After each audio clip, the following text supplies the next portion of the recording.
Hello friends, हरे कृष्णा, राधे राधे। आपका हमारे इस चैनल राधिका चित्तौड़ में बहुत बहुत स्वागत है। तो फ्रेंड्स, आप सब कैसे हैं? आशा करती हूँ आप सभी अच्छे होंगे। मैं भी बिल्कुल ठीक हूँ। तो दोस्तों, मैं आज आपके लिए लेकर आई हूँ एकादशी के बारे में जानकारी, जो कि परिवर्तनी, जिसे हम परिवर्तनी एकादशी और पद्मा एकादशी के नाम से जानते हैं। ठीक है, तो मैं आपको इसी वीडियो में संपूर्ण जानकारी दे दूंगी। जैसे कि दान बता दूंगी, पूजा विधि बता दूंगी, कथा बता दूंगी और हमारी एकादशी का शुभ मुहूर्त बता दूंगी। ठीक है, तो आइए हम स्टार्ट करते हैं। तो भाद्रपद की शुक्ल पक्ष की एकादशी को परिवर्तनी या पद्मा एकादशी के नाम से हम सभी जानते हैं। इस बार यह शुभ तिथि 29 अगस्त यानी कि शनिवार के दिन पड़ रही है। ठीक है, तो पौराणिक मान्यताओं के अनुसार चतुर्मास में जब भगवान श्री हरि विष्णु ने शयन किया था, तो परिवर्तनी एकादशी के दिन, जो कि आ रही है, उस दिन उन्होंने करवट लिया था। ठीक है, करवट तो आप समझते ही होंगे, तो करवट लिया था।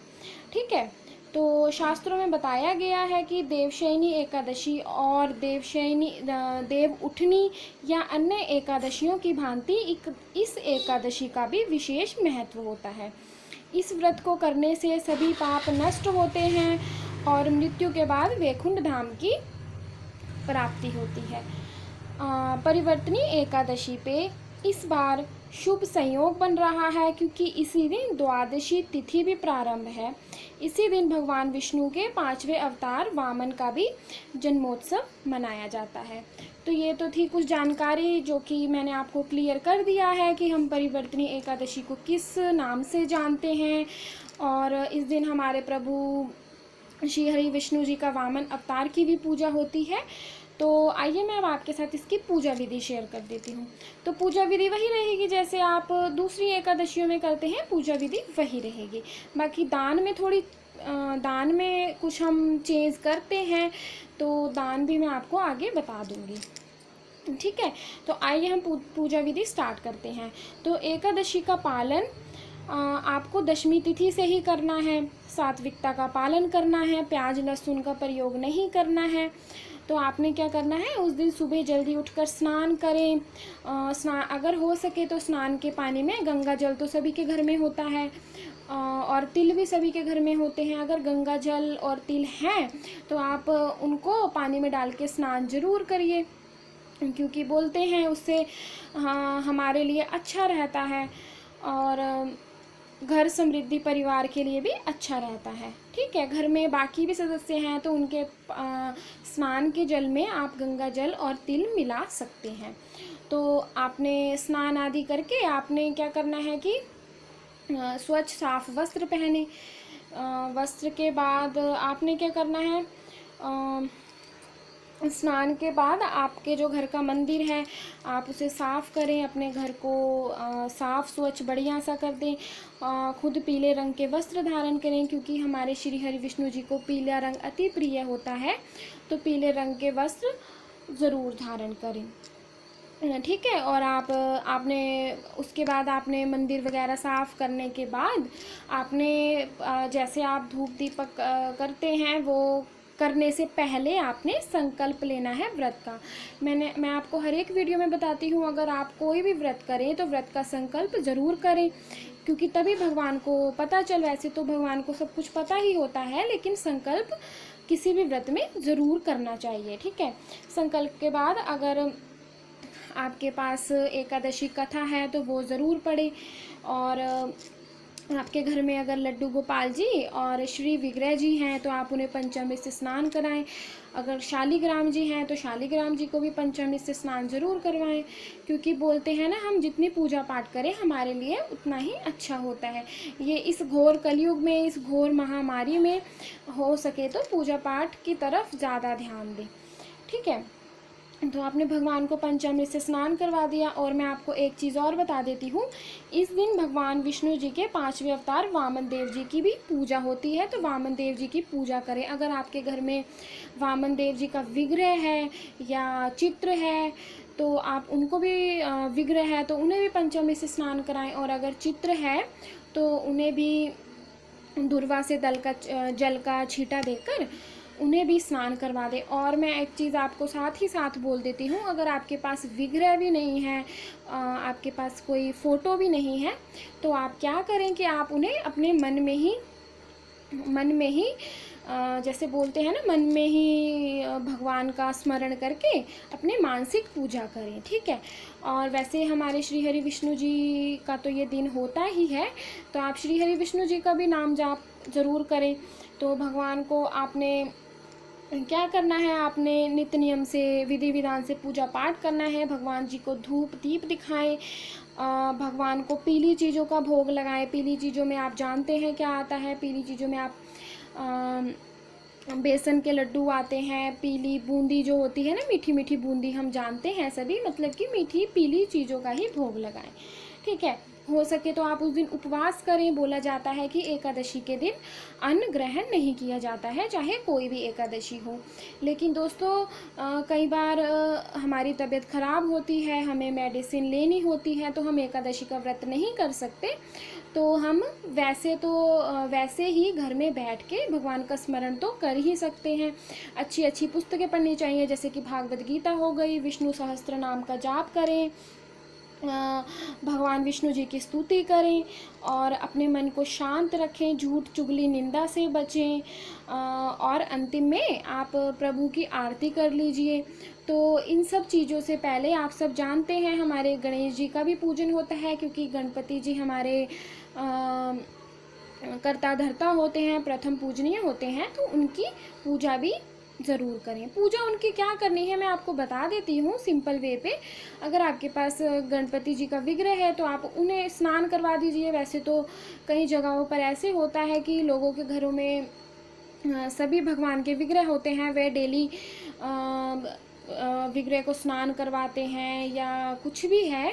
तो कई बार जैसे कि आजकल की भाग दौड़ भरी ज़िंदगी होती है, हम लोग जॉब पे जाते हैं, कुछ करते हैं, तो हम इतनी पूजा पाठ करने का हमें समय नहीं लगता है, तो आप मानसिक पूजा भी कर सकते हैं, ठीक है। तो मैं आपको अब दान के बारे में बता देती हूँ। तो आपने पीली चीज़ों का ही दान करना है, और सबसे बड़ा पुण्य तो ये होता है किसी ज़रूरतमंद इंसान की हम मदद करें। ज़रूरतमंद जैसे कोई भी हो सकता है, जैसे कि हमारे घर के बाहर कई बार गौएं घूम रही होती हैं, तो हमें गौओं को रोज़ चपाती खिलानी चाहिए। वो तो हम डेली ही खिला सकते हैं, बोलते हैं पहली चपाती जो होती है हमें गऊ के नाम से निकालनी चाहिए, ठीक है। और आप इसमें और विशेष दान क्या कर सकते हैं, तांबा चांदी और दही का भी विशेष दान का महत्व होता है। और इसमें आप ककड़ी फलाहार के रूप में खा सकते हैं। तो अगर आपने व्रत किया है तो आप फलाहार ही करें, अन्न का ग्रहण ना करें। फलाहार मतलब कि जैसे उबले हुए आलू हो गए, उबली हुई अरबी हो गई, फ्रूट्स हो गए, और ककड़ी, जैसे कि मैंने अभी आपको बताया है कि ककड़ी का फलाहार करें, तो आप फलाहार ही करें, अन्न का ग्रहण ना करें, ठीक है। तो आप रात्रि में विशेष जागरण का महत्व होता है। तो आजकल तो विशेष जागरण तो हो ही नहीं सकते, हम सिंपल ही अपने घर में रात्रि में भजन कीर्तन कर सकते हैं, ठीक है। तो अपने घर में ही कर लें, ज़रूरी नहीं है आप कहीं जाएं वहीं पे ही करें, मंदिर में या कहीं पर भी, अपने घर के मंदिर में भी आप ये सब कुछ कर सकते हैं, ठीक है। तो मैं आपको इस एकादशी से जुड़ी एक कथा सुनाती हूँ, ठीक है। तभी दोस्तों मैं कथा इसलिए सुनाती हूँ ताकि आप सभी समझ पाएँ कि, और वैसे भी जैसे कि मैंने आपको बताया है, आप कोई भी व्रत करें, चाहे एकादशी का हो, चाहे सोमवार का हो, चाहे कोई भी व्रत हो, हमारे हिंदू धर्म में कई व्रत आते हैं, चाहे कोई भी व्रत हो तो आप उसमें कथा ज़रूर पढ़ें, ठीक है। तो मैं आपको कथा सुनाती हूँ। तो शास्त्रों के अनुसार असुर राजा बलि ने अपने तेज और प्रताप के दम पर तीनों लोकों पर अपना अधिकार कर लिया था। राजा बलि पूजा पाठ और दान पुण्य बहुत करते थे। उनके दर पे कोई भी आता था वे उसे खाली नहीं जाने देते थे। तो भगवान विष्णु ने राजा बलि की परीक्षा लेने के लिए वामन अवतार लिया। तब राजा बलि ने कहा, हे वामन देव, आपको क्या चाहिए? तब वामन देव ने कहा कि मुझे 3 पग जमीन चाहिए। राजा बलि ने कहा, आप इतने छोटे से हो, 3 पग जमीन में क्या पाओगे? लेकिन जो वामन देव है ना, वे अपनी बात पर अड़े रहे। राजा बलि ने 3 पग जमीन देने का वचन स्वीकार किया। फिर वामन देव ने अपने विशाल स्वरूप से 2 पग में पूरी धरती और आकाश माप लिया। लेकिन तीसरा पग कहाँ रखें अब? तब वामन देव ने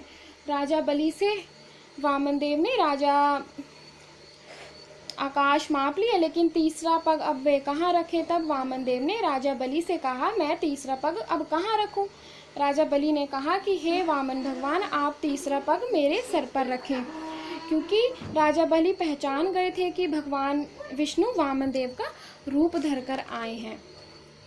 भगवान के पैर रखने के बाद भगवान ने उनके सिर पर पैर रख दिया। तो भगवान ने पैर रखने के बाद राजा बलि पाताल लोक में समाने लगे, यानी कि पाताल लोक में चले गए। तब राजा बलि ने भगवान विष्णु को भी अपने साथ चलने का आग्रह किया। फिर भगवान विष्णु ने राजा बलि को पाताल लोक चलने का वचन दे दिया। तो दोस्तों, ये थी हमारी छोटी सी कथा। तो आइए मैं आपके साथ इसका शुभ मुहूर्त शेयर कर देती हूँ, जिसमें आपने व्रत करना है या पारण कब करना है, मैं आपको उसके बारे में बता देती हूँ। तो आप चाहे नोट कर लीजिएगा इसका शुभ मुहूर्त। तो इसका शुभ मुहूर्त, एकादशी तिथि आरंभ हो रही है हमारी 28 अगस्त को सुबह 8:38 पे। ठीक है, तो एकादशी तिथि का समापन हो रहा है 29 अगस्त को सुबह 8:17 पर। तो अब आप सोचेंगे कि अगर एकादशी ही आरंभ 28 तारीख को हो रही है तो हम व्रत 29 तारीख को क्यों करें, क्योंकि उस दिन तो द्वादशी लग रही है। तो दोस्तों, ये मैं आपको इसका जवाब ये देना चाहती हूँ, क्योंकि हम 29 तारीख को यानी कि शनिवार को हम इनका एकादशी का व्रत इसलिए करेंगे क्योंकि उसी दिन से द्वादशी भी चल रही है।